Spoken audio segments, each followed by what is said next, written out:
Hi, I'm Mr. Oeming, and I'm going to read to you today How the Grinch Stole Christmas by Dr. Seuss. Every Who down in Whoville liked Christmas a lot. But the Grinch, who lived just north of Whoville, did not. The Grinch hated Christmas, the whole Christmas season. Now, please don't ask why. No one quite knows the reason. It could be his head wasn't screwed on just right. It could be, perhaps, that his shoes were too tight. But I think the most likely reason of all may have been that his heart was 2 sizes too small. But whatever the reason, his hearts or his shoes, he stood there on Christmas Eve, hating the Whos, staring down from his cave with a sour, grinchy frown, as the warm, lighted windows below in their town.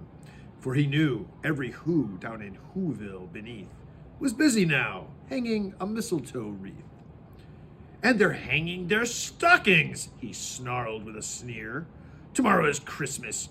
It's practically here. Then he growled, with his Grinch fingers nervously drumming, I must find some way to stop Christmas from coming. For tomorrow, he knew, all the Who girls and boys would wake bright and early. They'd rush for their toys. And then, oh, the noise.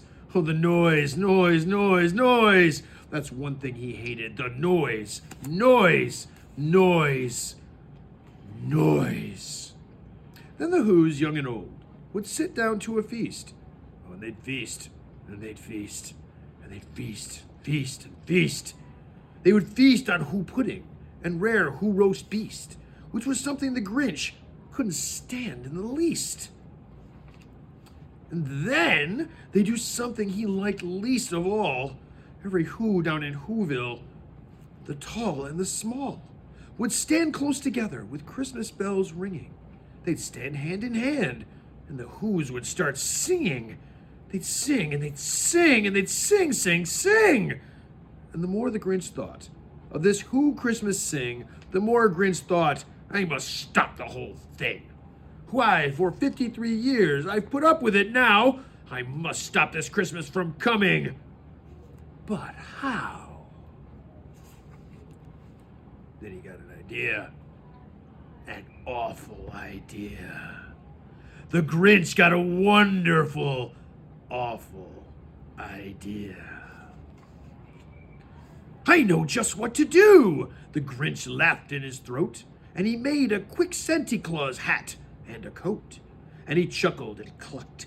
What a great Grinchy trick! With this coat and this hat, I look just like Saint Nick. All I need is a reindeer. The Grinch looked around, but since reindeer are scarce, there were none to be found. Did that stop the old Grinch? Ha ha, no, the Grinch simply said, if I can't find a reindeer, I'll make one instead. So he called his dog Max, and he took some red thread, and he tied a big horn on the top of his head. Then he loaded some bags and some old empty sacks on a ramshackle sleigh, and he hitched up old Max. Then the Grinch said, get out! And the sleigh started down toward the homes where the Whos lay a snooze in the town. All their windows were dark. Quiet snow filled the air. All the Whos were all dreaming sweet dreams without any care. When he came to the first little house on the square, this is stop number 1, the old Grinchy Claus hissed, and he climbed to the roof, empty bags in his fist. Then he slid down the chimney, a rather tight pinch, but if Santa could do it, then so could the Grinch. He got stuck only once, for a moment or two, and he stuck his head out of the fireplace flue, where the little Who stockings all hung in a row. These stockings, he grinned, are the first things to go. Then he slithered and slunk, with a smile most unpleasant, around the whole room. He took every present. Pop guns and bicycles, roller skates and drums, checkerboards, tricycles, popcorn and plums. And he stuffed them in bags. Then the Grinch very nimbly stuffed all the bags, one by one, up the chimbley. Then he slunk to the icebox. He took the Who's feast. He took the Who pudding. He took the roast beast. He cleaned out that icebox as quick as a flash. Why, that Grinch even took their last can of Who hash. Then he stuffed all the food up the chimney, with glee. And now, grinned the Grinch, I will stuff up the tree. And the Grinch grabbed the tree. He started to shove. Then he heard a small sound, like the coo of a dove. He turned around fast, and he saw a small Who. Little Cindy Lou who was not more than 2. The Grinch had been caught by this tiny Who daughter, who'd got out of bed for a cup of cold water. She stared at the Grinch and said, Santa Claus, why? Why are you taking our Christmas tree? Why? But you know the old Grinch was so smart and so slick. He thought up a lie, and he thought it up quick. Why, my sweet little tot, the fake Santa Claus lied. There's a light on this tree that won't light on one side. So I'm taking it home to my workshop, my dear. I'll fix it up there, then I'll bring it back here. And his fib fooled the child. Then he patted her head, and he got her a drink, and he sent her to bed. When little Cindy Lou Who went to bed with her cup, he went to the chimney and stuffed the tree up. Then the last thing he took was the log for their fire. Then he went up the chimney himself, the old liar. On their walls he left nothing but hooks and some wire, and one speck of food that he left in the house was a crumb that was even too small for a mouse. Then he did the same thing to the other Who's houses, leaving crumbs much too small for the other Who's mouses. And it was 1:15 dawn, all the Who's still abed, all the Who's still a snooze, when he packed up his sled. Packed it up with their presents, the ribbons, the wrappings, the tags and the tinsel, the trimmings, the trappings. 3,000 feet up the side of Mount Crumpet, he rode with his load to the tip-top of to dump it. Pooh-pooh to the Who's, he was Grinchishly humming. They're finding out now that no Christmas is coming. They're just waking up.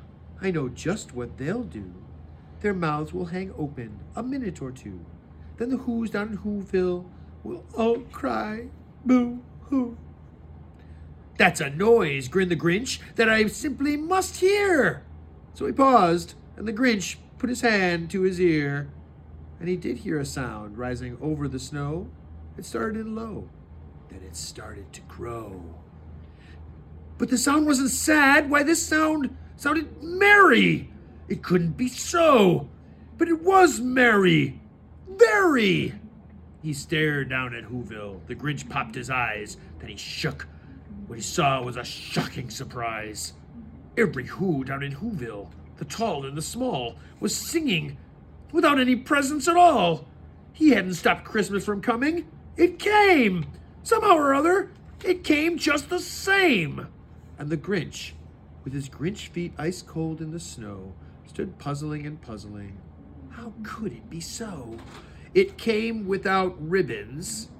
It came without tags. It came without packages, boxes, or bags. Then, as he puzzled 3 hours till his puzzler was sore, then the Grinch thought of something he hadn't before. Maybe Christmas, he thought, doesn't come from a store. Maybe Christmas, perhaps, means a little bit more.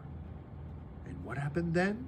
Well, in Whoville, they say, the Grinch's small heart grew 3 times that day. And the minute his heart didn't quite feel so tight, he whizzed with his load through the bright morning light, and he brought back the toys and the food for the feast, and he himself, the Grinch, carved the roast beef